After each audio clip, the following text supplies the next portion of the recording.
It's Sunday night. It's 8 o'clock. Welcome to All Lacrosse Live. I'm Gary Grube in Toronto, and with me as always, I have Sean Slatt. Doing?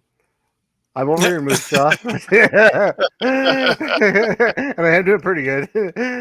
Gary's in Good, some. good. I'm not doing so great, but hey, And over in Connecticut, I have Muffler Mike. Gosh. Mike, how you doing? I'm here. That's awesome. Glad you could be here and not there. Because if you're here, you might be stalled. Anyways, it's busy. Even my other thing's on delay here, so I'm seeing myself doing it. Never mind. Anyways, we got a busy show for you. We got a lot of playoffs to be talking about. Plus, we got some news as well. Just before we get moving, though, just a reminder to everybody that all of our shows are streamed live across Facebook, Twitter, YouTube, Twitch, also Instagram Live. Remember to hit the subscribe, follow, and like buttons. Always share. Please enjoy our affiliates across the Streampunk Entertainment Network, which includes Streampunk Cinema, Streampunk Combat, Streampunk Soccer, CFL, all kinds of shows, as well as all of the lacrosse shows. If you've missed a show, no worries. You can catch all the shows on YouTube archived, whether you be at Streampunk Sports, whether you be at Streampunk Cinema, Streampunk Combat, or all across all the time for any and all of your lacrosse needs. Remember, when you come to All Across all the time on YouTube, you have also got retro games, interviews, our library of shows, and so much more. Remember, you can stay up to date with all sports by visiting streampunkent.com with great articles from our huge staff of contributors. Also, a reminder that the show is brought to you by 60. 60 is Canada's newest and most exciting uniform and teamwear brand, delivering top quality uniforms and teamwear that reflects the spirit and identity of each team. Their commitment to innovation and excellence sets them apart, ensuring that every customer experiences the perfect blend of style and functionality. Unleash your greatness with 60. And to get a hold of them, of course, you can get a hold of them at Instagram at sweet_60. You can use the QR code that's on our screen. You can email them at info.sweet60.gmail.com or go directly to their website at www.sweet60.ca/60. Also add Lax Talk 10 in for an additional 10% off on your order. Well, first and foremost, let's get this one out of the way. Is that we're getting news rumblings out of Rochester. Might actually still be worth something, you know? And, last we heard is that there will be an owner that is listed tomorrow. Now, somebody brought up something really interesting. And that would be if Wegmans, which is a supermarket chain based out of Rochester, were the new owners, and this would be great, man. And I don't know if it was tongue-in-cheek the way they put it, but the pros and cons were absolutely spot on. The pros were tickets would be on sale at every Wegmans cashier in Rochester, which would boost attendance. Merch would be for sale in Wegmans stores, boost brand and attendance. Local ownership, which would care a whole lot more than Terry and Kim Pagula's overseas stuff. And, more local partnerships and more local sponsors, which means more attendance. The con would be, of course, you'd be forced to walk through the produce section in the Blue Cross Arena lobby before getting to the ticket gates. But hey, we take the good with the bad, right? But honestly, all jokes aside, that would be actually a very good idea. And that is probably the most lucrative owner in the Rochester area. So let's see what the city and what the partnerships have come up with. And some point tomorrow, hopefully, if the rumors are true, we will hear about a new owner in Rochester and that they are staying put.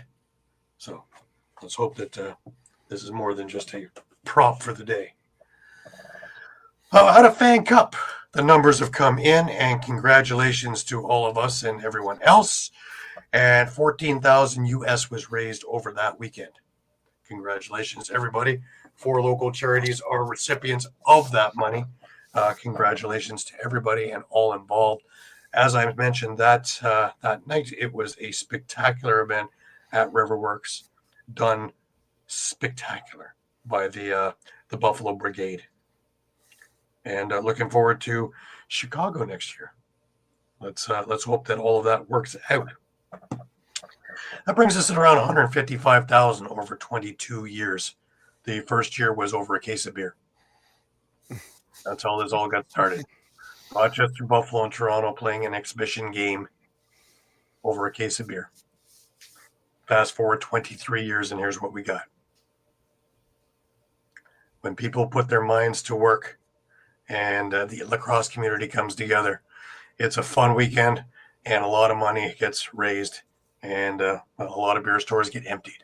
So it works out for everyone. A couple little things here as well out of the NLL is, the NLL and LPA are continuing to negotiate the terms of the new CBA. Given our ongoing efforts, we have mutually decided to delay the beginning of free agency until August 15th. They'll provide further updates as they become available. I hate to say it, Mike. Here we go again. Yeah, I'm still not too concerned, especially in light of whatever news is coming tomorrow about the Rochester organization staying put and getting new ownership. Those were obviously the two big things. Well, that's certainly a huge piece of it, but without a CBA, we're not doing anything. So it doesn't matter where any team is. Yeah. So they need to get their act together quickly because, as I'd mentioned before, all the good that has happened over the last number of years, TV contracts, everything else, come to a screeching halt if they don't have a season to go to. Not all publicity, as thought before, is good publicity. This would be on the not good publicity side. So let's hope that they sit down and actually knuckle one out. And even if they do tentative, that they can revisit and cash over a couple of other things along the way. Leave that door open and get something that everybody can make it into training camp on time, and every team can play like they're expected to. Remember, we've in CBAs in the past that have been delayed. We've lost teams because of it. Boston comes to mind. A couple of the teams that are way the way of the dodo also have come to mind, that they just didn't know what was going on and couldn't handle without concrete things to keep the team running. And I don't want to see that happen anywhere now, because it's just not a good look overall for the league. But let's see. We've still got some time. Utica's with us. Utica Yeti. Yes, lots of rumors about Rochester. Hopefully tomorrow we get answers instead of more questions. So, and we got Brian with us. Brian, thank you for joining us as always. Yeah, that's just my 2 cents on that one. I figure that, best we get that done now. We had an announcement of a retirement, and Colin Crawford, you could see the writing on the wall, couldn't you guys? Yeah. Yeah, what did he play? 1 game, 2 games last year? In that list of teams they played, is there, it's easier to say the teams he didn't play. Yeah, he got bounced around quite a bit. The teams he did play for. Our guest in a minute should have something to say about this one as well. But we'll wait for just a second. We had news that the San Diego Seals put the franchise tag on Zach Currier. And Toronto signed their brightest young star, and that's Josh Dawick, to a 2-year contract. Captain of the Oakville Rock. Now, here's an interesting one. We had, before the playoffs started with MSL, 1 game remaining in the season, and lo and behold, it was to fall on the day when the playoffs started. So instead of playing the game, Oakville forfeited said game because Brampton was ready to play. It was in their home barn. Did we get this messed up a bit? If you're not going to make the playoffs, you just don't bother playing? I figure you play. It is a Yeah, season I game. was gonna say the schedule makers like, why do you schedule last game on the first? Well, I'm curious why you would schedule the first playoff game on a regular season day. Yeah, that doesn't You know, make any you sense. do have a long weekend here in Ontario. We had games. We had a game yesterday. We could have had one today. There were no games today. Tomorrow, there's one in Peterborough. Six Nations doesn't play again until Tuesday. Crazy schedule. And then there's one back and forth every day. I think Six Nations plays again on the weekend for their next one. They have a crazy schedule because then Wednesday, Peterborough and Brooklyn play. I think Thursday, Peterborough and Brooklyn play. It's the schedule is strange. Even for MSL, it's strange. I am looking towards doing it. Yes. So I'm hoping to make it out for at least 2 of those days for Laxney. So, yeah, pencil me in as a definite maybe. I like going to Utica. It's a great place. Anyways, without further ado, and I know he's got a few things to say on a few subjects, but why don't we bring Caden in? And Caden can, he can give us his 2 cents upon this this retirement there of Mr. Alan Crawford of the Albany Firewolves for a minute and a half. Okay. Was it that long? It felt, I think it was less than a minute and a half. It was around like 30 seconds, it felt like. But okay. Let's start with this. Interesting, we're going to start with Callum Crawford. That's very, very, I wasn't prepared for, but I do have words on this because they brought in Callum Crawford to be the vet, to be like that locker room guy. And yeah, in that first game, he actually scored. And then That was his last game. that was his last game. So I guess you can say in his last game he actually scored. Yeah, you can. Half full, not half empty. Not buying it. Great career for a very, very great player. I mean, undoubtedly one of the NLL greats. But in terms of my time my time experiencing Callum Crawford, it was a time. It certainly was a time. Well, let's put this in perspective, though. It's the same as any other player who's been playing in the last decade. They've lost out on a year and a half because of COVID. Okay, so I think when you're talking about records and stuff like that, you got to put it in perspective. Cody Jamieson, right? It's the first Indigenous player to reach 1,000. Thanks, Chris. I'd already mentioned that one, but thank you for bringing that into our attention. Appreciate it. Yes, Cody Jamieson. I believe Cody Jamieson's the first Indigenous player to reach the 1,000-point mark. It probably would have been Jeff Shatler if not for COVID. It's true, yeah. Crawford I think he finished 5 points shy of 1,300. It was very close. And he went through COVID, so he lost a year and a half. And let's face it, he lost basically 3.5 years. Because the last, this past year, he had the one game in Philly, the one game in Albany. The year before that, he sat out.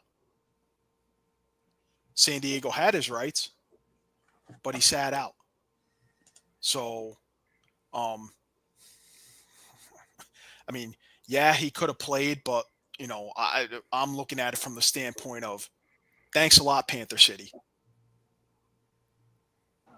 for not doing your job marketing and getting people in there and keeping that franchise viable so that he could have gotten 2 more good years and maybe been somewhere close to 1,400 points in his career or more. And that's the he would have topped 500 goals. He would have topped 900 assists.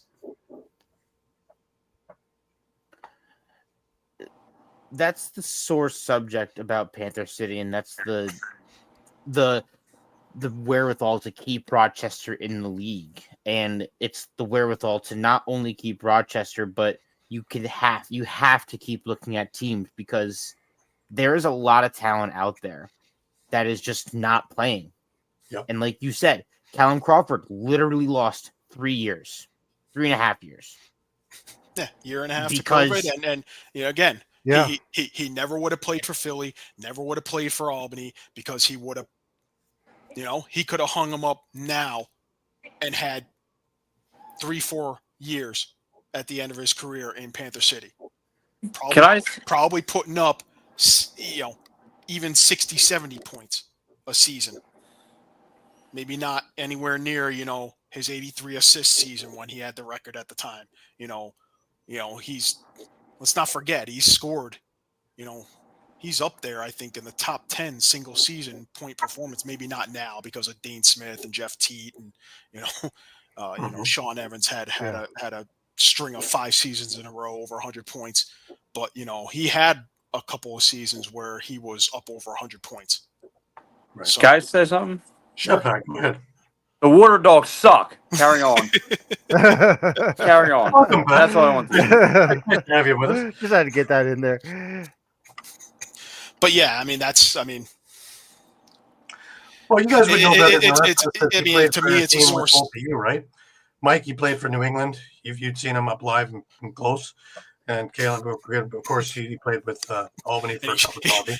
Yeah, and I mean, he you know, personally, I think he should have stayed there. But then again, you know, I mean, it's hard to know because COVID. You know, I mean, his decision certainly could have changed had COVID not hit, because New England might have won it all in 2020. Right. But let's go back to the Panther City thing. And, you know, you were onto something there because they had something really good going, except for they had no fans. They had a great team. Yeah. He was doing well. Bill Caputo's career was another one that was thriving, whereas since he's gone elsewhere, not as much. I was going to say, wasn't he living in the area? I could be wrong with that, but You know, as well as a number of other ones, right? Both of them. I believe Phil Caputo lived in Market. There were a few guys. There were a few guys who lived. There's in a number of Market. guys who moved down there. Nathan Grennan, Patrick Foley. I'm pretty sure Liam Patton was in Market. See, Grennan hasn't been able to catch on either with the team, and whether or not he's coming back to Toronto, who knows? I've heard nothing, no rumblings. He played no summer ball in MSL this year either. So there was Nathan Grennan. Oh, yeah. And I say, he hasn't been able to catch on since Panther City either. He played for Albany for a bit. He played for Toronto for a bit. He caught on here, caught on there. Everywhere he's gone, he's done the spark plug thing, but he's not been there as a regular in any of these markets before or after. Panther City was the place where Cam Milligan found a home. Panther City was the place where Dean Farrell found a home. Nowhere else did these guys find places where they were comfortable and stayed in the lineups and not on practice squads or gone. Yeah. Both Malcolm brothers, too. Will Malcolm, I think, lived in Market, too, along with Caputo. And as well as Tracy Kleski having that head coaching gig. Yeah, and he hasn't had that again either. And a solid staff, too. Because how about Steve Toll? He hasn't caught on, right? Since leaving Panther City. He's not no, I haven't heard. He's not in a coordinator role in the and he might very well be right now. I am not just talking about MSL, where normally he's playing for Coburg, and he wasn't there this year, nor would he be with Oakville. And Jamie usually puts guys who he wants to audition for the Toronto Rock on the Oakville Rock squad. Hence, I believe Landon Kells is going to be something of a surprise this year, but we'll see. And I mean, oh yeah, we've talked about it a couple of times. We have rumors that tomorrow there will be an announcement about new ownership, and rumors are it is Wegmans, but we are not 100% sure yet. And I will leave the league to do that. Supposedly tomorrow, though. So, and I mean, everybody who watched the show during the NLL season, and before that, knows how much of a fan I was of Nathan Grennan. To see him not catch on in places that he absolutely could have. I mean, he could have absolutely continued in Albany, but they found other spark plug guys. He could have absolutely thrived in Toronto, but it just didn't click. well, Well, now he finished out the year with Toronto, so I'm not sure. I've heard nothing, and everything has been very, very quiet on the Toronto Rock front. Period. And there's a number of guys they need to re-sign ahead of them. Guys like Schreiber, Cree, Dan Craig, a few names here and there. Maybe I don't know. Nick Rose is wearing a Toronto Rock helmet for Peterborough right now, so just saying. They're going to sign Schreiber, but are they going to have Schreiber available? Well, it's also will they retire because he wants to. One of the reasons I had heard they didn't move him at the trade deadline is he wanted his career to end as a Toronto Rock, and even as an unrestricted free agent, that would mean he could come back. But is that it? And is he going the way of Kieran McArdle and say, I'm done with box, I'm just going to concentrate on field and family, and that's it? So there's a number of rumors swirling around on that. So we'll know more on the 15th-ish. I say ish because who knows? Yep. Once the free agency starts rolling. But I don't expect him to be going somewhere else. It's whether he signs in Toronto or he's done. That's basically it. Yeah. And I get the sense overall that because of the CBA negotiations, we're not going to see a whole lot of movement this offseason. That's what I was just saying off the air here. It's funny how many kind of re-signings we've seen so far before free agency even hit. Because I mean, we haven't mentioned yet, but Ryan Keenan and Robert Church already signing on with Saskatchewan before they became free agents. We've seen a few others down the road here that have already signed before becoming free agents. We saw the Zach Courier accepting the franchise tag. So we're seeing quite a bit. Yeah, Leclerc. We're already seeing some signings even before the CBA is hitting, which is kind of unusual. Well, for the Church and that Keenan, it helps when your team is in the finals. Yeah, and you see something that is big. If you are sitting in second last place, and you don't see the way out, you're a little bit more apt to see what's in the free agent market before coming back. Yeah. Mm-hmm. True, but weren't both of them unrestricted free agents versus, let's say, the Seals guys, Yes. Yeah, they were unrestricted. Courier's given a franchise tag. He couldn't reject it, so that means he must be a UFA. Well, Church took the franchise tag too, which is also... Yeah, and he could reject it, and Church took it. So He could, but I think Courier couldn't, meaning he's not a UFA. Right. Yeah.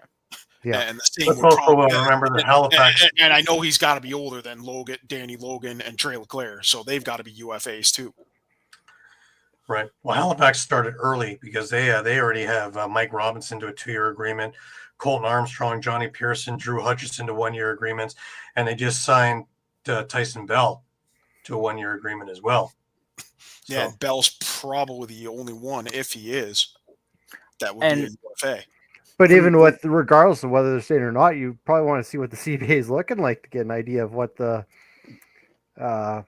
temperature of what payments are going to look like. And regardless of whether you're going to stay or not. I also do want to speak on Logan.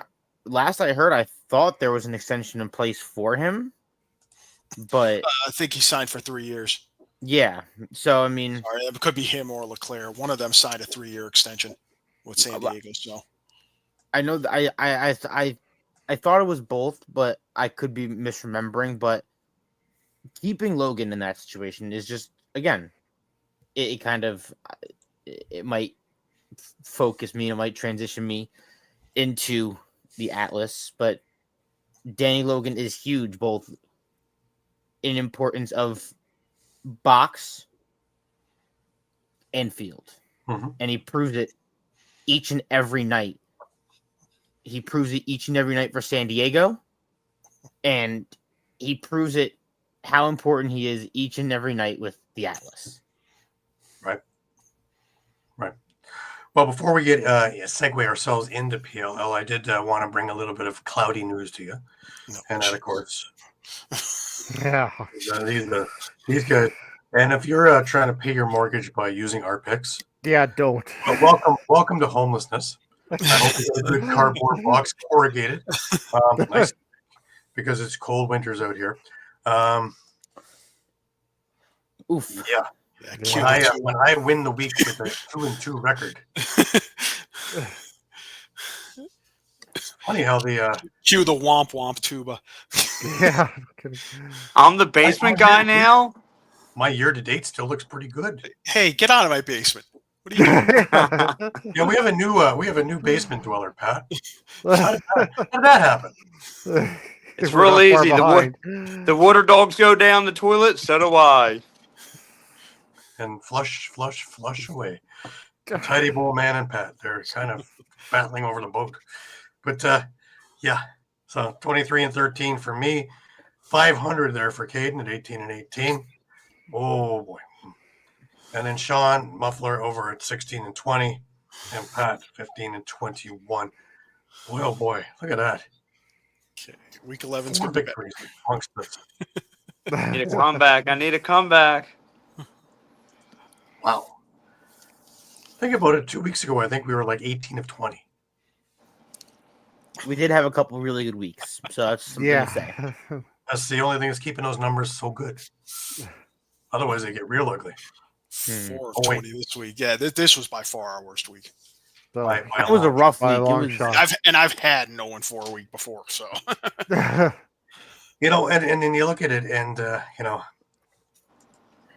Atlas had 9-4, thinking that one's in the bag. Anyways, why don't we start off with the first bit of bad news while Pat's here, and that's talking about the Water Dogs. What happened, Pat? They suck. They suck. They lost 3 in a row. This team stinks. You know, I don't get it.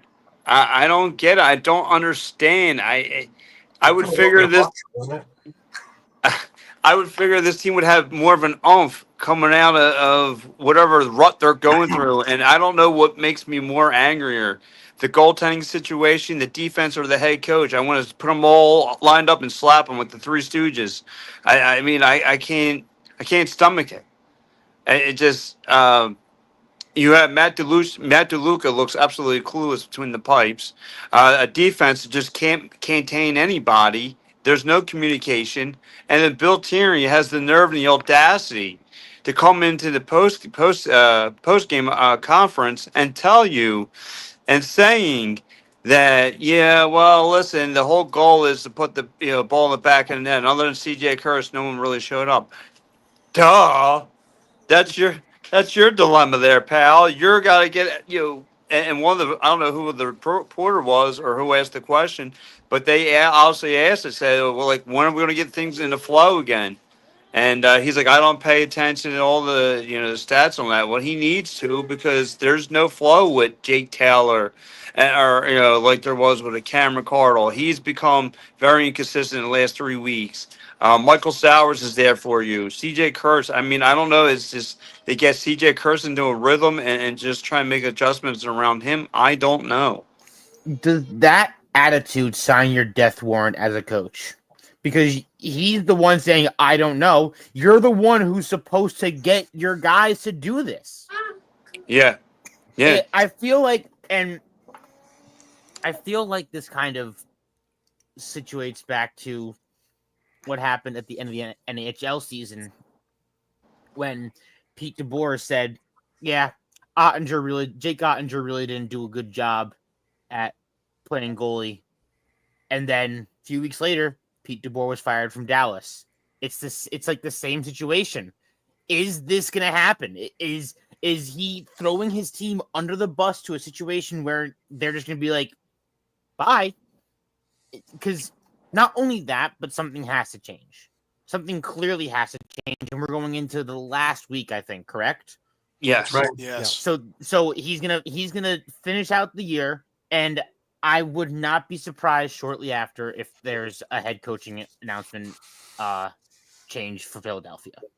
Yeah, and that's what the part that I don't understand, Ken, because like again, you play with a great memo and all this stuff, and it looks like you're hollering and screaming, but when your message is now being tuned out or something, I mean, this is now week 3 or 3 straight losses now, and there's not even. I don't know. They seems like they fall early in the hole, and then when there's games that they have a lead, they can't contain it. So I don't know what's the philosophy here. They just can't close out games. Maybe, like you said, if it ain't the goaltender that needs to be changed, it's going to have to be Bill Tierney that has to get moved on from. And I hate to say because I want to give Bill Tierney the hurrah, but if they lose this weekend against a very hungry New York Atlas team. And to somehow squeak themselves out of the playoffs.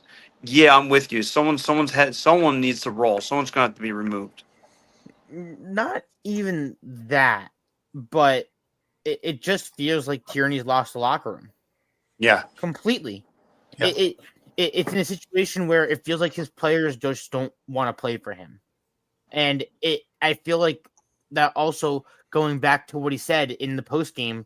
That just kind of reflects on his words. Like, I don't know. The only person who showed up is CJ Kirst, throwing your entire team under the bus in that situation. yeah. And by that, doing that, like you're really going, like you just said, you're going to call your team out in front of the public. Now, it's one thing to do it behind closed doors and to holler and scream.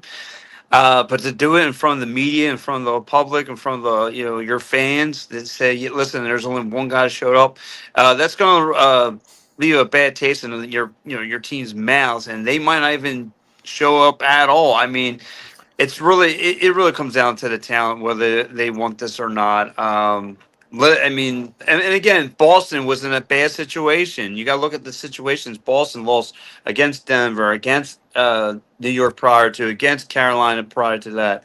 They needed a win. All these losses against Maryland prior to that, Maryland needed a win. These teams that they were losing to were teams like with their backs against the wall, fighting for their fighting for a playoff spot. And now it's like the Philadelphia Water Dogs can be an outside looking in, and that's going to, like I said, not rub anything good. There's going to be nothing good come out of this. No, I completely agree, and I want to also push back to one thing you were saying about how. Oh, I just had it and I lost it. It's all right. It's been that kind of weekend. I'll fill the gap with a couple of things. First of all, CJ Kirst. I think even I would hope Pat would agree with me here. I mean, I think no matter how he performs, I think he gets a pass because he was injured for half the season. I know he's the number 1 draft pick. You're putting a lot of pressure on him. They missed the playoffs last year, all that. But, in a 10-game season, it's awfully hard. It's awfully hard to start, game 6 or 7, to try to get a rhythm and get into the flow and get into,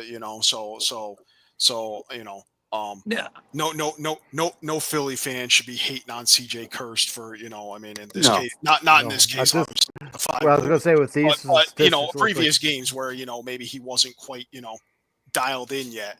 It's tough. You're coming in halfway through the season and trying to get into a rhythm that has already been established by everyone else on the team for 5 weeks. Yeah. And no, it's funny because by the way, Mike, I totally agree, and I got enough. I'm tired of cursing all weekend, okay? Because CJ Kirst was covered by Connor Kirst, who had a score on Colin Kirst. I mean, there was too much cursing going around. But no, when you look at it though, no, CJ Kurtz gets a pass. I just don't know if Bill Tierney himself went into it like, all right, how can I add him into a rhythm here?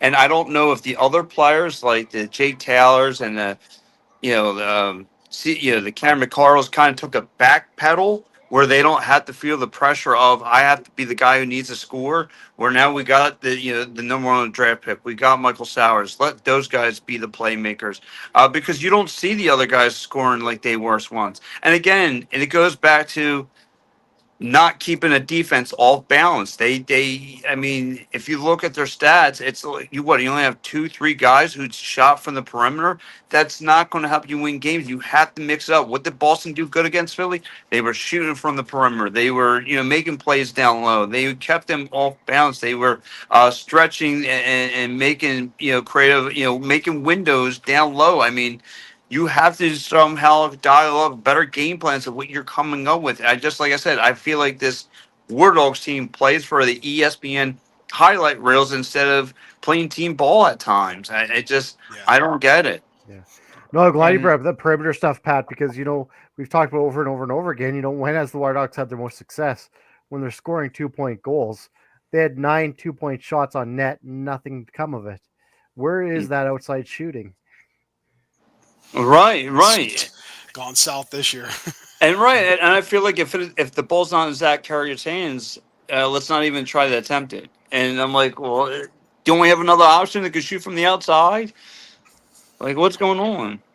And Pat, I remember you talked about how what would this message, what would these press conference words, what would this message be? Because what makes you feel like they're going to even show up next week? Right. In a situation where the coach does not have any faith in you, and it feels like he's come out and straight up says, "I have no faith," besides in like one player. It feels like, why would we want to keep playing for him? Like, play our own style, Like, it feels like the Water Dogs could. It feels like he's lost it completely. And you're right, Kenny. And you're right. Why would you, right? I mean, I get it. If this is your tactic to call your team out publicly to make them try to put it like a little kick in the pants, a little of a deal. But no, in this case scenario, like you said, you can see the body of work and the language of this team just doesn't quite don't want to be there. And like I said, and just see a lot of miscues on defense, and still no one knows what they're doing on defense, who they're guarding. A lot of players are getting, cooked or making the offensive players are making stretches of, scoring in transition from the perimeter. They look like they can't catch they can't stop a cold. And and it seems like Philly has a goaltender situation. I hate to say it. I thought it was a lockdown thing. I thought they had a 1-on-1A kind of situation. I'm starting to think there's a problem between the pipes. Well, Yeah, that I'll echo. I mean, I don't know who you start at this point. he did have a 66. Oh, there's me. I'm a loser. Percentage, right? What's that? He did have a 66.7% save percentage. Cursed it. I hate to do this, but hey, Zach Higgins, are you available? You want to play? He's playing for He's Brooklyn. busy. Yeah, Yeah, he's having a tough time right now with Peterborough. Can we make things up? Look, I mean, if he I know you threw a ball at me once before, while I was covering you, but there's obviously the questions are going to come, especially if he decides, okay, hey, look, I'm going to go back to Dylan Ward, and then things don't work out, and you have to put DeLuca back in partway through the game. It's definitely not going to be a good look. I mean.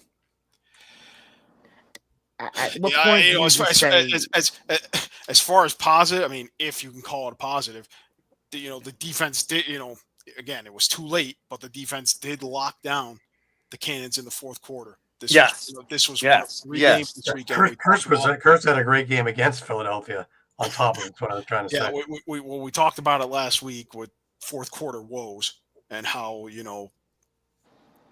teams were not scoring in the fourth quarter at almost a 25% rate in the games, and it's probably about 25% now. Well, this was another one here, right? So yeah, there were three this weekend, but this was the one of the three where the team that didn't get the scoring done in the fourth quarter still won the game. Mm. can you imagine if Philadelphia didn't get any scoring done in the fourth, how bad this game would have looked? But like, again, where was that fire in the first? Where was that fire in the second quarter? Like, where was that fire at? Like, where was that? That play. I mean, why are we showing up on paper? Why are we playing for 1 quarter out of 4? I need Because 4 of that. I need that 4 one- 4. In that one quarter, you had goals from basically CJ Kirst and Mike Sowers. No, Mike Sowers and like I said, Hannah and Taylor and McCardle, like, where are these guys? Like I said, I feel like they took a back pedal because, all right, here goes CJ Kurz. He's going to be the perimeter scorer. You guys are going to be the secondary scorers. When we need you, you just fill the role in. Like, no, I need those guys to involve. Like, you see, all right, Ashton Nolte had a hat trick, but it wasn't just him who made plays. You had Hanny. You had Sam Manning. You had all these other guys from Boston that constantly made plays. And that's what they do. They spread the ball around. They have good ball movement, and they score on Philly, and they're picking their shots. And there's, like I said, there's times I look at this team, and it's like they can't stop a nosebleed. Well, I mean, if there's if there's any positive or silver lining to take out of this, they are technically in the best position to make the playoffs. It's, a win gets them in. A Whip Snakes loss to Cannons gets them in. And let's remember that Cannons have 2 games this weekend. So that is the second of their games. But they have Maryland has the best scoring differential of the 3 teams at a +4. And there's that one blowout again rearing its head where they beat Chaos earlier in the season. And I'm looking. They have a +4 right now. It doesn't work for Philadelphia in this case. Also, No. is New York will, with that victory, first off, they clinch, but with the differential right now, they're behind Denver because of the game over the weekend. If they can put together a decent differential, then they are first overall, period. Right. And can I ask you a question? Yeah. Who from Philly is going to hang with Jeff Teat? Who? That again. That guy's going to thump this Philly squad. I'd be more concerned with Schellenberger, to tell you the truth. Right. Yeah. Right. Schellenberger, Jeff Teat. I mean, that's a tag team duo. You know what I mean? That's scary. And like I said, Philly could see themselves out because Boston's playing a double. By that second game, they're going to be tired. They're going to show a lot of fatigue. And Maryland's got the second game with them, right? Yeah. See, that could be a layup for Maryland because Maryland's going to be fresh. And it could be, but remember that Philly could lose, and if Boston loses twice, then Philly would still get in. Because right now, Boston has a lower scoring differential. They're both negative. Philly's at -2, Boston's at -3. But I mean, Boston, if you're talking 2 losses, you lose to Redwoods and then you lose to Cannons. I'm sorry, you lose to Whip Snakes. Your scoring differential's going down. And As long as you don't lose to the Atlas 20-6. Yeah. I mean, that's the only thing that would absolutely detonate them. And I want to point out that you're already saying like who can hang with Jeff T, and you're saying we already worried about Schellenberger, and then you're already forgetting Xander Dixon. You're already forgetting Matt Trainer. Mm-hmm. Like the list goes on.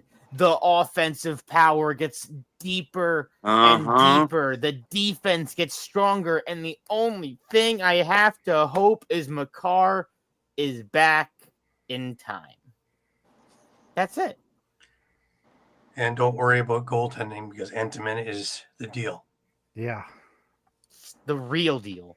Yep. He's the deal breaker is what he is. Yeah. And that is the Philadelphia deal to get into playoffs.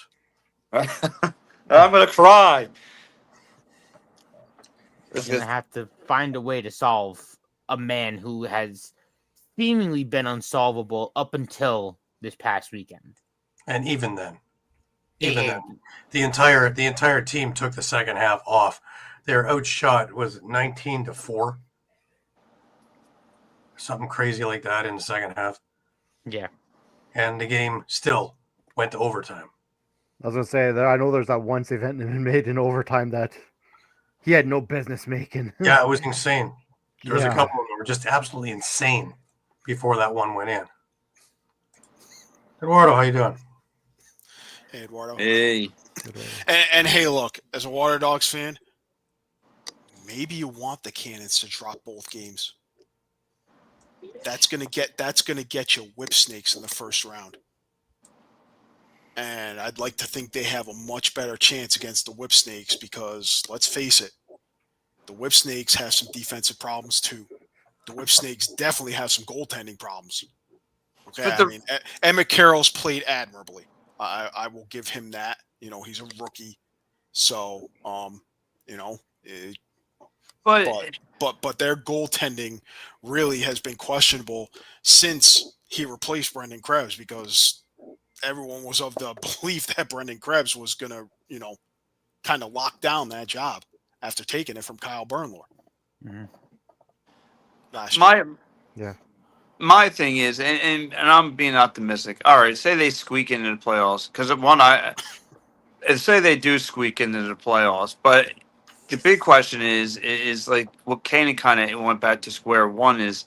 Will the coach and the players be on the same page? I mean, is the stuff from the locker room starting to really pour out about what's going on into the public?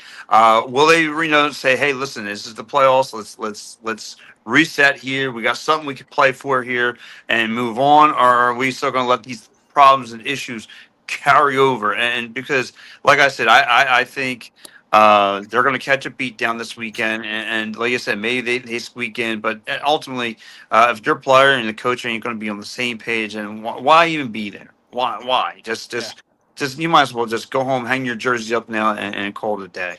I mean that's. I'd like to think that if they make the playoffs, that yes, they will find another gear. They will find a way to turn it up. We've seen it before. We saw it when Chaos won in 21. I think they got in the playoffs with like a 4-6 or a 3-7 record and just ran the table. So, you know, it's not like it hasn't happened before. True. And yes, I understand that means having to go through Atlas and having to go through someone in the West, probably Denver. So, Well, like I said, if they can squeak in there, I'll be surprised. But again, I think this team is, if anything, they're going to be a one and done. Doesn't matter who they face, whether it's Maryland. Because I think the problem is not the opponents within themselves. Their biggest challenge is themselves. And it starts from the top. I think it starts with the game planning. The preparation is not there for this team on both sides of the ball. It's just it's lackluster. It's run its course, and other opposing defenses starting to pick it up. Yeah, all you got to do, Mike Sowers gets in the position, he goes hide behind the opposing net, and starts trying to pick apart defenses. He doesn't try to work anything inside the perimeter, and teams are not dumb. These other head coaches ain't dumb. They're going to discover that Bill Tyrion's game plan, and they're going to shut it down, and he don't have a plan B. It looks like. 100%. And it's such an interesting case with Philadelphia, and Thank you, Eduardo. Appreciate it. I just, in a situation after that loss, in such a close game to the Outlaws, yes, it feels like life or death for the Water Dogs, but I just feel like in that situation, all hope is truly out the window. Mm-hmm. And I am gonna just continue to back up Pat here, mainly because I am backing for a huge Atlas win. And that's what I need. I need a success back. Or a Well, win back. all I know is if they move on from Bill Tierney, Ian Rubel, don't even look this way. Don't you look this way, you. Don't you look this way. You already destroyed one team in this town, one lacrosse team. Don't you even think about picking up the phone and getting over here. Yeah, well, I won't go too much in depth, but certainly if that happens, it's almost another. That's a bright side. Yeah. It's almost another in a series of black eyes for the PLL. I mean, they've had 4 coaching changes in the last 3 years. This is an 18 the last league. one was the most public too, and that was ugly, very ugly. Yeah. The chaos the bottom. But I think that's 4 in the last 3 years in an 18 league, because you had Atlas change coaches, chaos obviously with the resignation, Redwoods, and Water Dogs. And I mean, when chaos. Andy Copeland stepped down and they picked Bill Tierney, so that's 4 right there. And I mean, the Atlas also did make another coaching change with adding a new defensive coach this season. So I mean, the changes kind of continue. True, but I'm talking head coaches. I'm talking 4 head coaches in an 8-team league have been replaced in the last 3 years. That's the optics on that are not good. Odd at best. So, and that's I'm not even factoring in what happened with Andy Towers and Chaos. So, right. All right, let's move on to a couple of the other games here. We got Carolina and Denver, who had a hell of a game. Yeah, and Carolina 2-0 against Denver. They were the last team to beat the Outlaws, but they end the 6-game winning streak, 12-11. Owen Hiltz, 3 goals and an assist. Jackson Eicher had a 2-point goal and 2 assists. Shane Knobloch back in the lineup. He had a goal and a 2-point goal. Adam Charlambides a pair of goals. Ross Scott a goal and an assist. Justin Inacio 13-21 on faceoffs and 8 ground balls. And Blaze Reardon just 9 saves, but got the job done. Yeah. For the Outlaws, the Tuaraton 4, stepping up as usual. Pat Cavanaugh, 2 goals and an assist. Brennan O'Neill and Jared Bernhardt both had 2 goals. Logan Wisnauskas had 4 assists.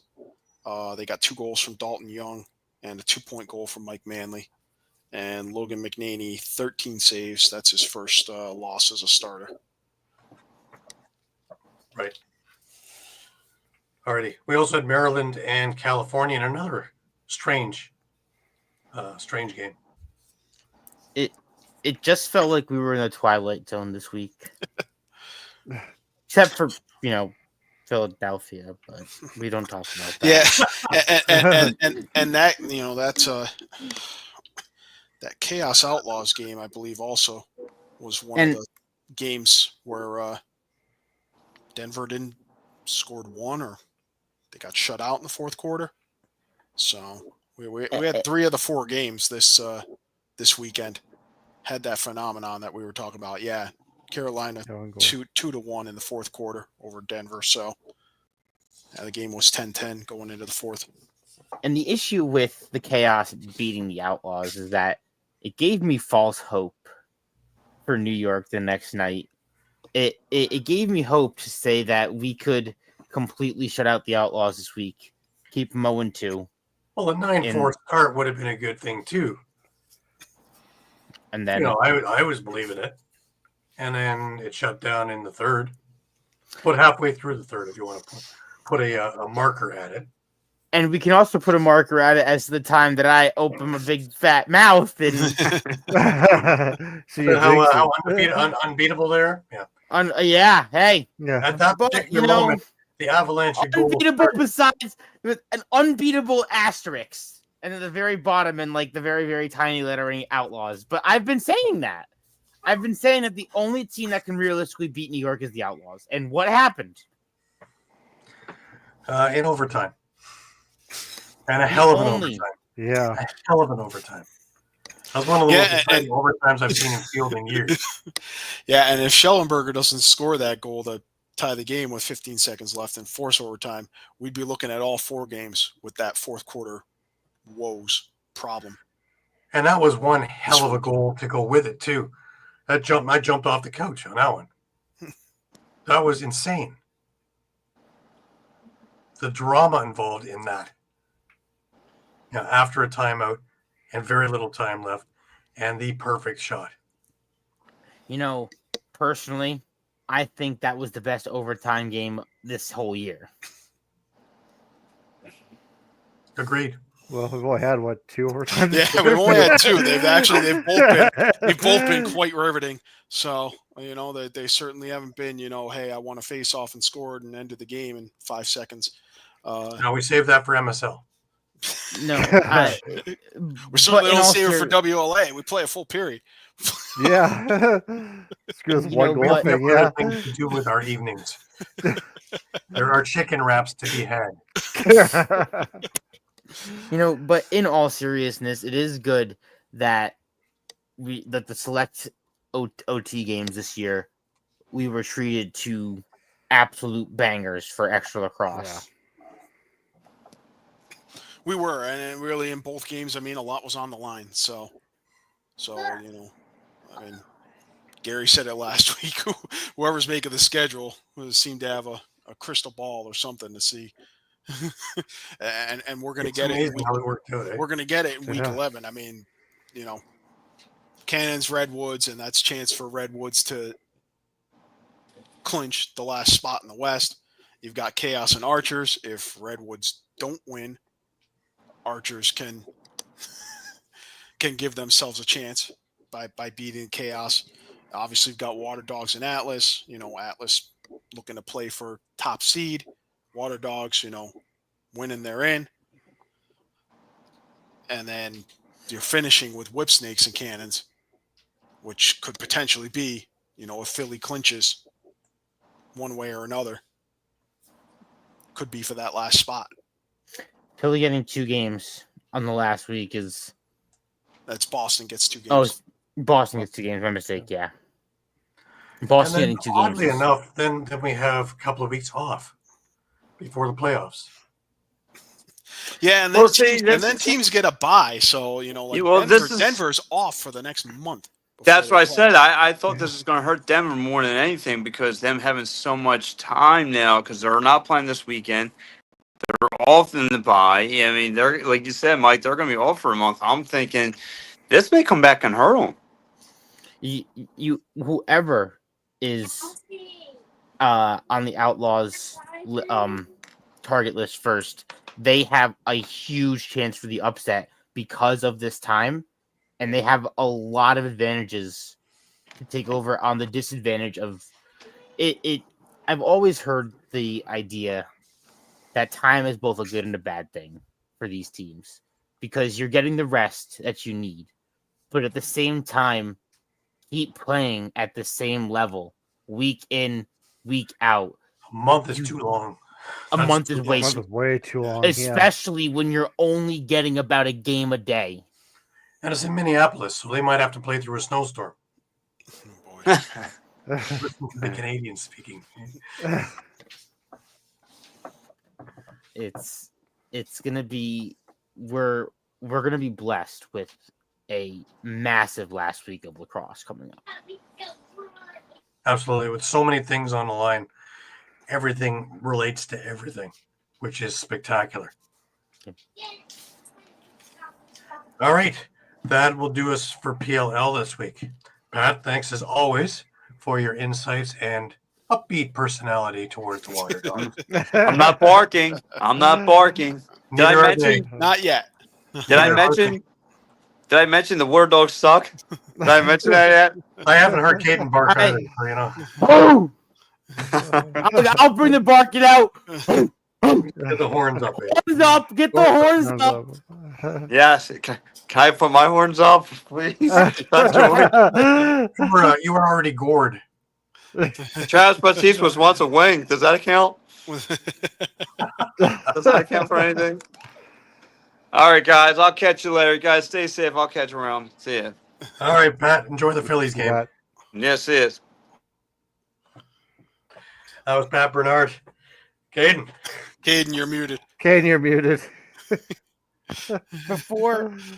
Before I depart, I do just have to I like to have my talks with the fans. I love our one-on-ones where we tune everybody out and we talk. Now, guys, the bandwagon's open. I opened the door. All you gotta do is hop on. All you gotta do is hop on. Horns up. I was I going have been an Atlas fan since the beginning. horns up. Always been. But Let's hope these other two are with us. I'm going to Like I direct said- it to my caption. like I said, He's still going with the Redwoods. like I said, Timber. but we have a really exciting week of lacrosse next week, and it's with a huge set of playoff implications coming up, and obviously number one in the league for the Atlas. It's all eyes on what feels like you said, Gary, a crystal ball made season, like the perfectly written schedule. Absolutely. Absolutely. Kudos to whoever did it and whichever AI program put it together, because somebody saw something, and this was spectacular the way it's worked out.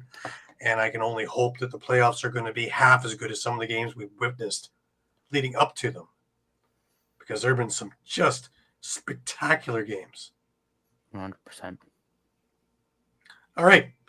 That'll do us with PLL this week. Caden, as always, thank you so much for your insights. Thank you so much for your energy. Appreciate Thank you it. very much. See you guys next week. Absolutely. Thanks, Caden. All righty. Just moving into the box situation.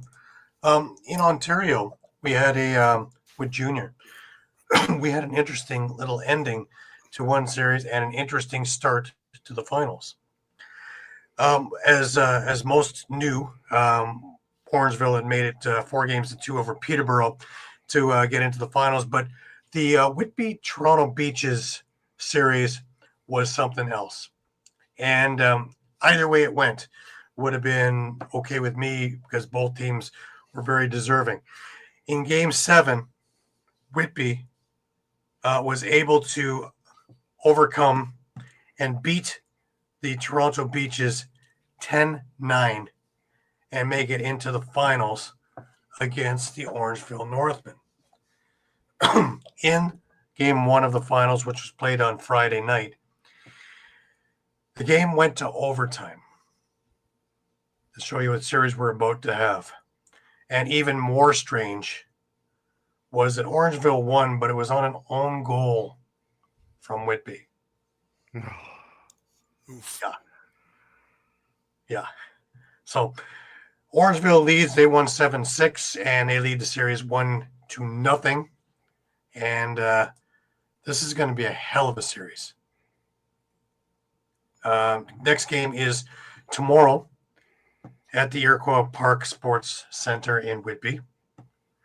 And game time is 8 o'clock. It's going to be a busy day tomorrow, because you've got Peterborough and Brooklyn playing in MSL. You have Game 5 of the 5-game series in OSL between Six Nations and Hamilton, and I'll get into that in a little bit. So it's going to be a hell of a day for good lacrosse in Ontario. Whether you go west or you go east, it doesn't much matter. There is a good game in any direction you go north to. So, all right, Sean, we have a little bit of junior and senior in the west to talk about. Yeah, I'll maybe start off with BC Junior A, because kind of like Ontario, this has been a hell of a final so far. Game 1 went Wednesday with the Victoria Shamrocks actually beating Coquitlam 12-11. It was Owen O'Farrell who scored with a minute and 52 seconds left in the third to give Victoria the win. And then on yesterday, Coquitlam came back and took an 11-9 win. So now this series is tied up 1-1. Actually, Coquitlam was down 8-7 in the third period. Then they got goals from Ren Gladville, Nathan Chalmers, and then some kid named Cody Milosky. Some kid. Some might have a kid, chance yeah. in this league, you know. You might just have a chance coming in. Might just, yeah. To give Coquitlam a 10-8 lead. Ryan Lowe scored for Victoria to make it a 1-goal game at 4:38. But with 16 seconds left, Parker Kennedy put it away for Coquitlam. So that series is tied 1-1. They got one game. Game 3 goes tonight. So with two really close scores, this could be a really, really great series. And over in Alberta, of course, the all-Calgary final between the Mounties and the Raiders. Game 1 was Tuesday with the Mounties taking a 10-6 win. Game 2, then the Raiders rebounded with a 4-3 win to tie up the series. And then yesterday, the Mounties won 9-4 to take the series lead. And then just this afternoon, actually, the Mounties won 9-7, so they're ahead in the it's a best of 5, I believe, series. Oh no, sorry, best of 7. Sorry, but they're up 3-1. So game 5 is Thursday night, so the Mounties could close that out later this week. Then I did some research into Senior B as we head towards President's Cup. Over in BC in the Senior B, Latner Pioneers and the Victoria Shamrocks are in the final there. Ladner took game 1 10-2 and game 2 7-6. This is a best of 5, so game 3 goes Saturday with Latner, another chance to make it back to the Presidents. And over in Senior B in Alberta, you have the Edmonton Miners and Calgary Mounties in the best of 5. Game 1 was Friday with the Miners taking a 16-10 win.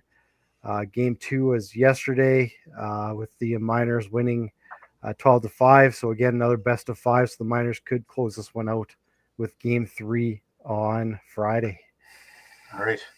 Staying with Senior B over in Ontario, we had the semifinals going, and we had Brooklyn and Owen Sound getting together. And, well, this juggernaut called the Brooklyn Merchants just keeps rolling along.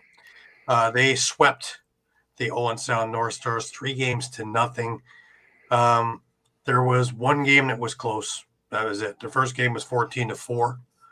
The second game was, I believe, 9-7. But the last game was 14-7 for Brooklyn. And it's just a who's who on that team. Everybody stepping up, and it doesn't matter if it's transition, doesn't matter if it's offense. With Deacon not in net, he's been playing spectacular. So it's just a who's who. Definitely gearing up to try and win the President's Cup on their home floor. In the other series, a little bit more interesting, it was Hamilton and Six Nations. And Hamilton won game 1 and game 2. They won game 1 10-6 and snuck by in game 2 9-8 in overtime. But Six Nations was not through. They won Friday night, game 3 9-5.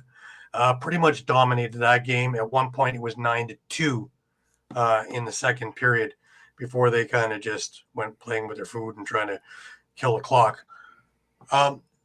Yesterday, Six Nations and Hamilton got together, and it was one heck of a game.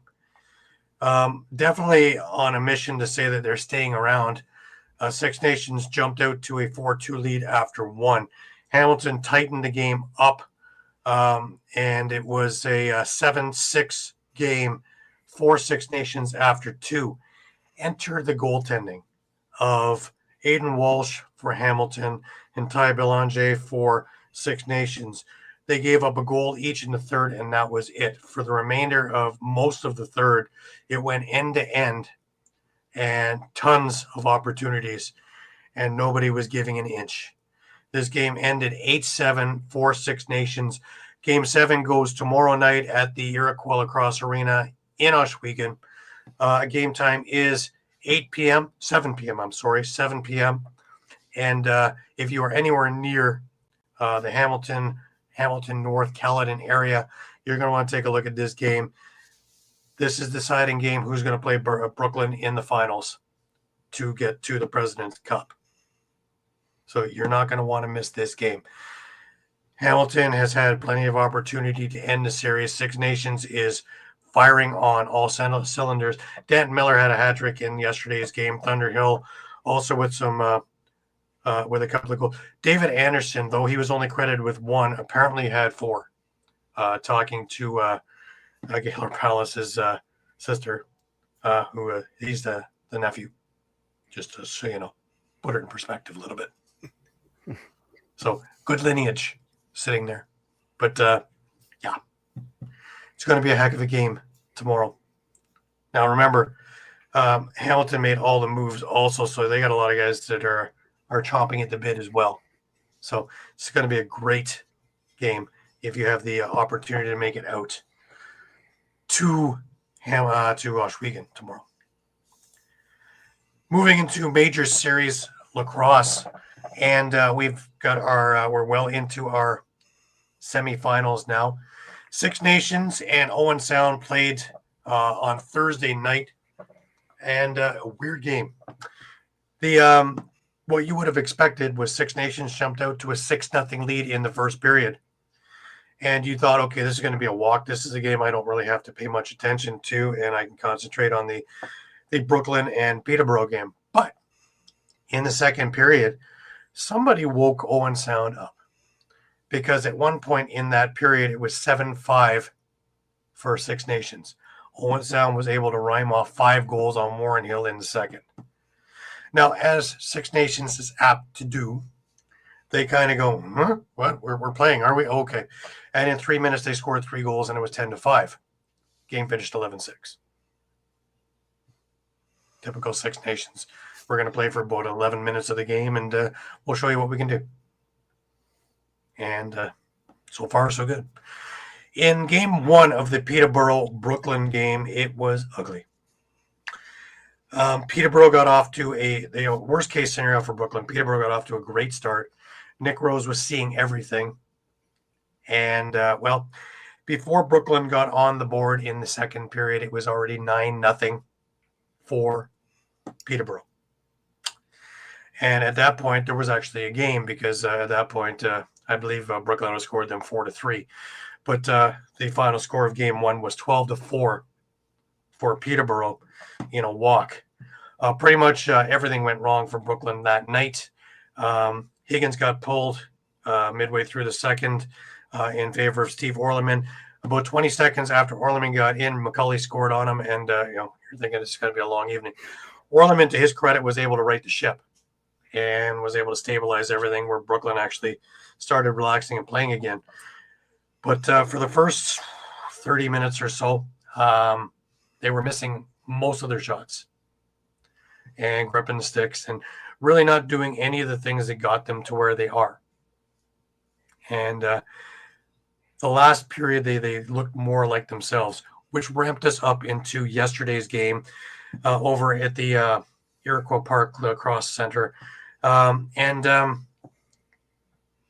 Brooklyn came out strong. They got up to a 2-0 lead. Now Peterborough came back and tied them. They were 2-2 after 1. Second period, the same idea. Brooklyn got a couple of quick goals. They were up 4-2. However, again, Peterborough came back with a pair. Transition was working for them.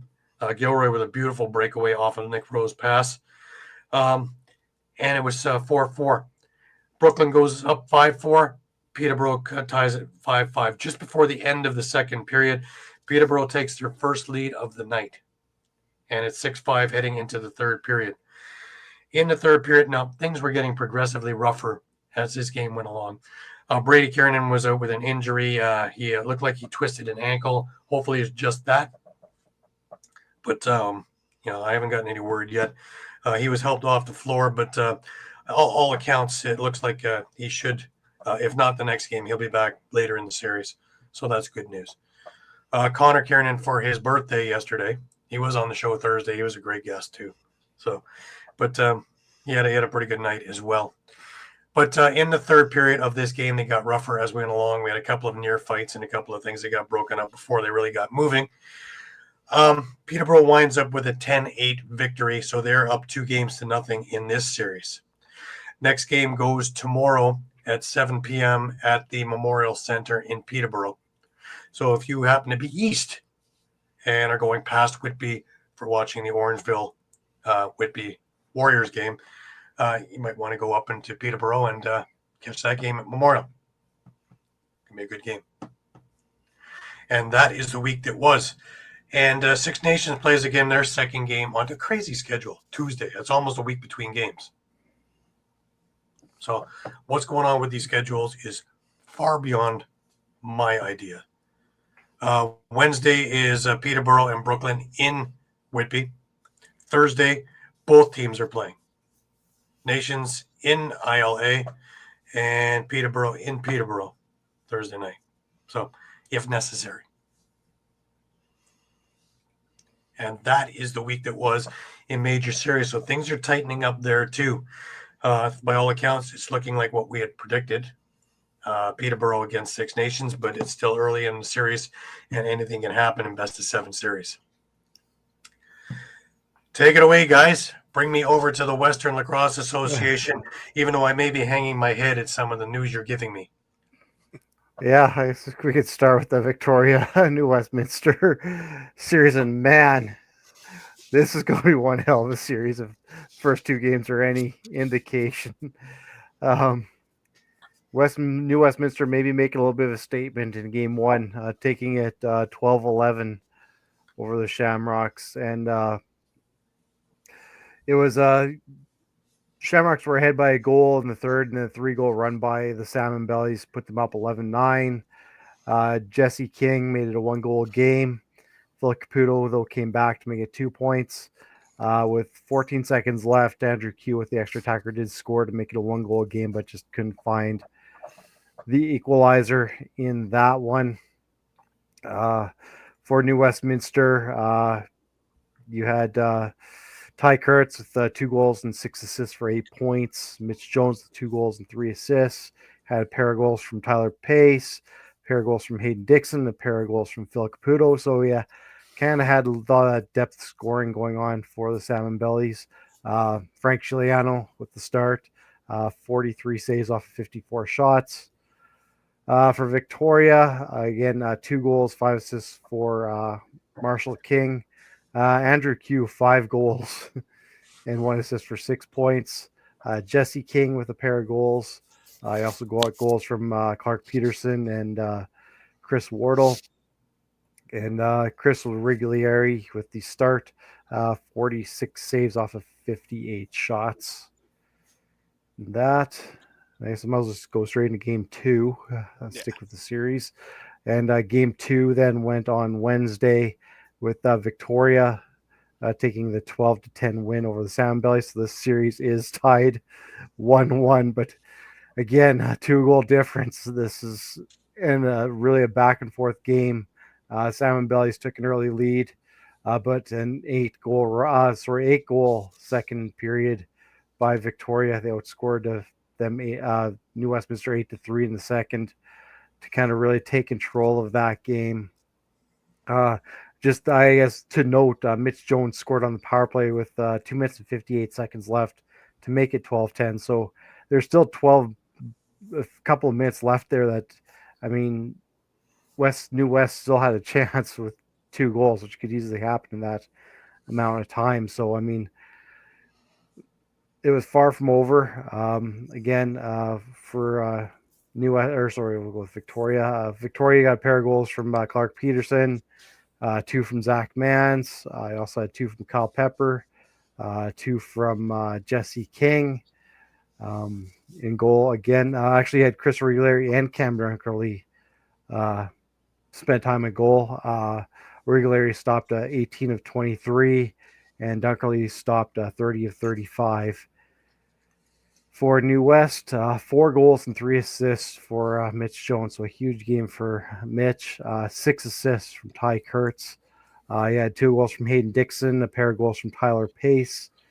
And again, Frank Chiliano stopped 32 of 43 shots. Justin Getty did see a brief amount of time in goal. He's allowed 1 goal on 2 shots in a minute and 59 seconds of work. All right. Now we move on to the other series, which is, of course, the Burrards and the Adanacs. And away we go. A little bit different feel of this series. Coquitlam absolutely dominated in game 1, winning 13-7. James Ray, 2 goals, 5 assists for the Adanacs. David Charney had 3 goals and 3 assists. Keen Moon with a goal and 5 assists. The Adanacs outshot Maple Ridge 57-41 for the game. And Christian Del Bianco, 34 saves in the win. For Maple Ridge, fortunately not much to talk about. Marcus Klarich, who was named league MVP, held to just 3 points, a goal and 2 assists. Dagan Carlson had 2 goals, 3 assists. Peyton Cormier had a hat trick and 2 assists. Brandon Humphrey, 44 saves in the loss, and Maple Ridge not doing themselves any favors as the most penalized team in the league by racking up 36 penalty minutes in the game. Game 2, slightly closer. Coquitlam does come away with a 2-0 series lead, but had to go an extra 20 minutes.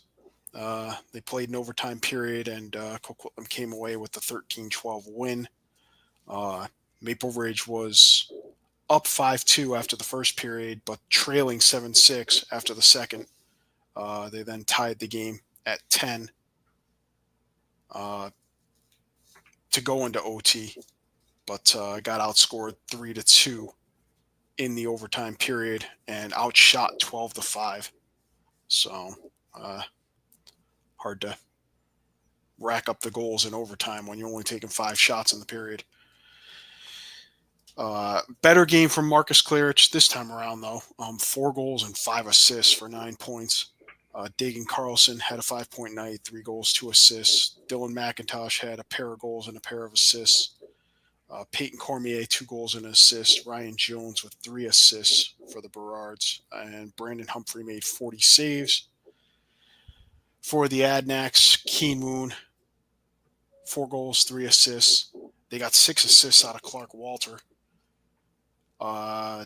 David Charney, 2 goals, 3 assists. Denon Armstrong, 2 goals, 3 assists. Jalen Chaster had a pair of goals and a pair of assists. James Ray had 2 and 1. And Christian Del Bianco, 33 saves. So Coquitlam can punch their ticket to the WLA finals next Wednesday, I believe. Game 3.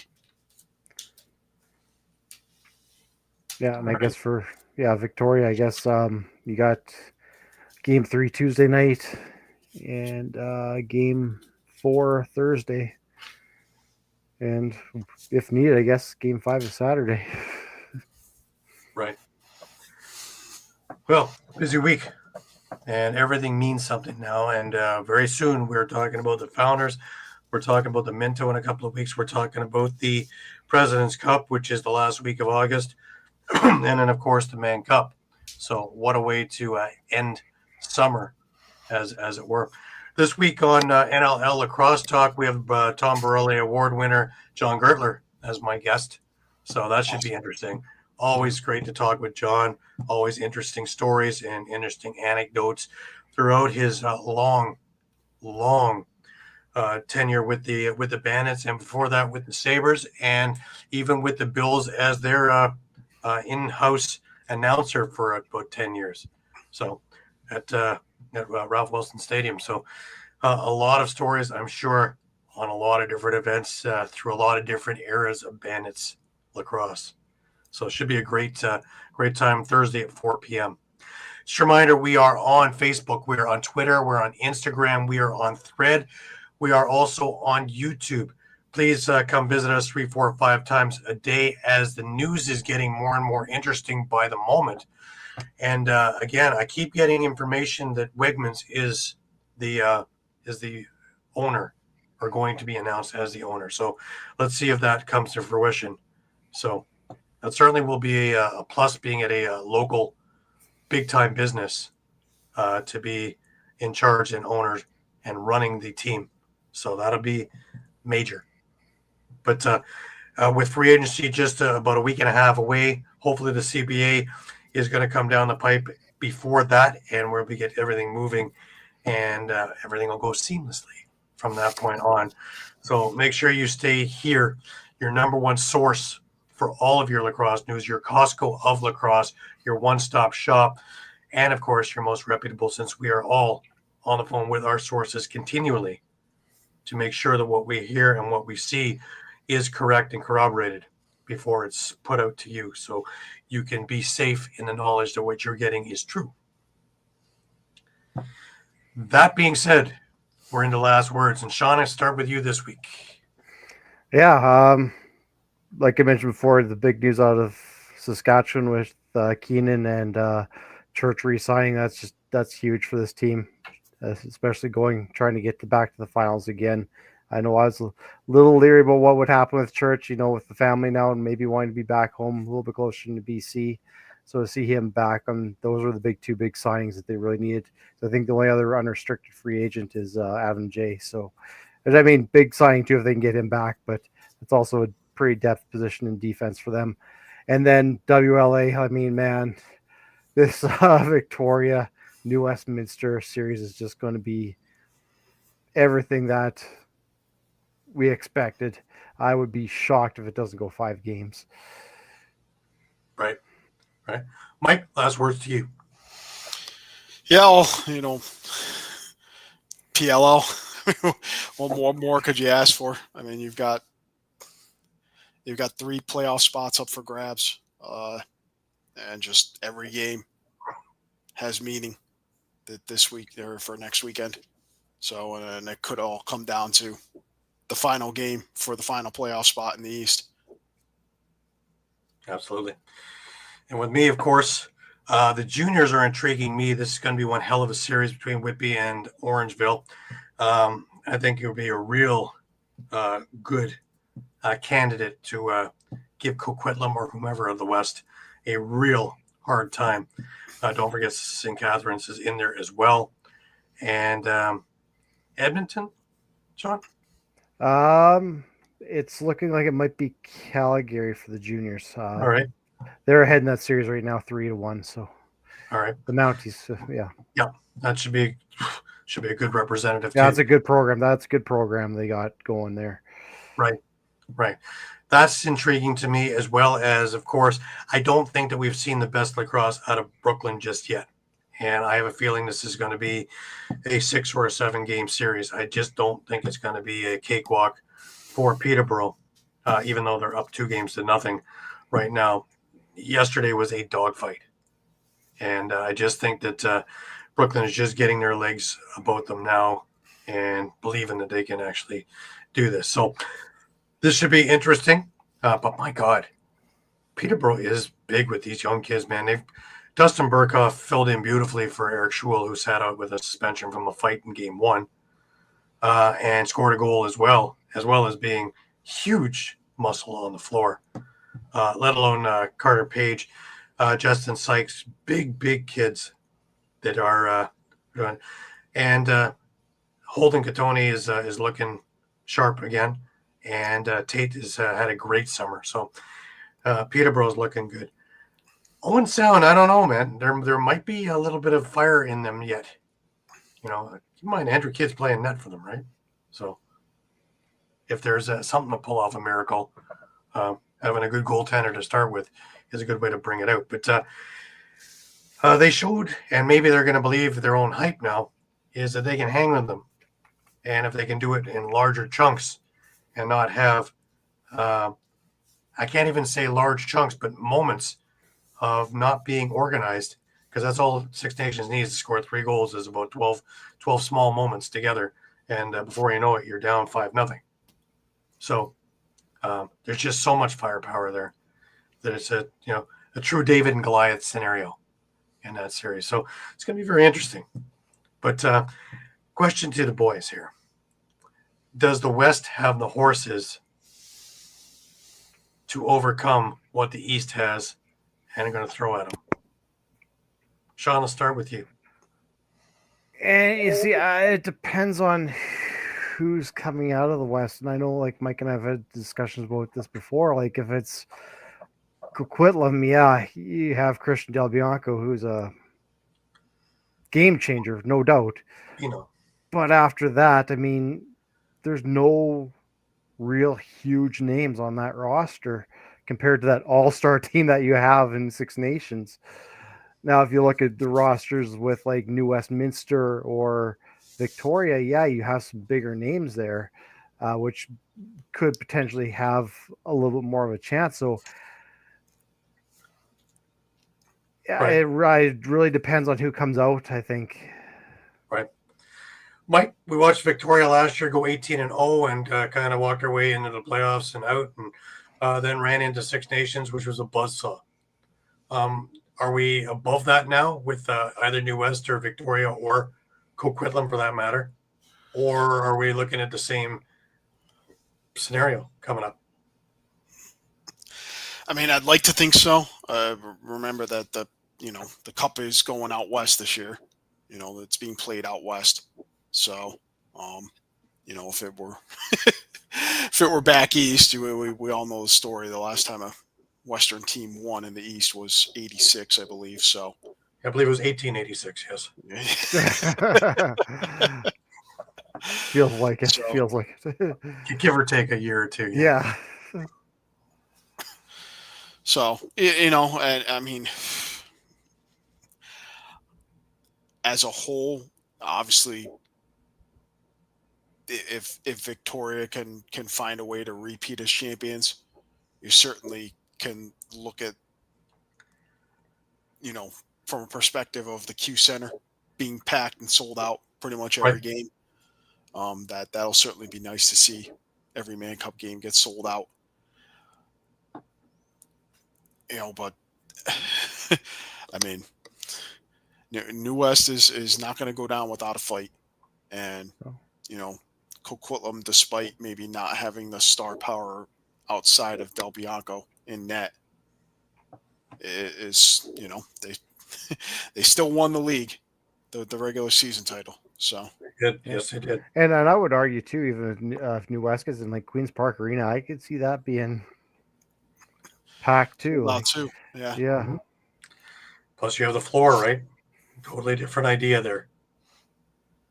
So. Yeah, and I mean, we were there 2 years ago for the Man Cup. So. Right. It's going to be interesting. Definitely going to be interesting.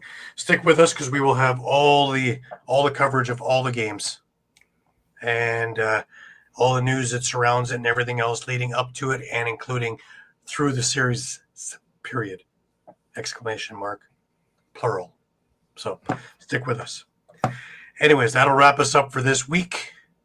For Sean Slatt over in Moose Jaw and for Muffler Mike in Connecticut, I'm Gary Grube in Toronto, wishing you the best of weeks. Remember, keep your sticks high. Keep your spirits higher. Always have a stick with you.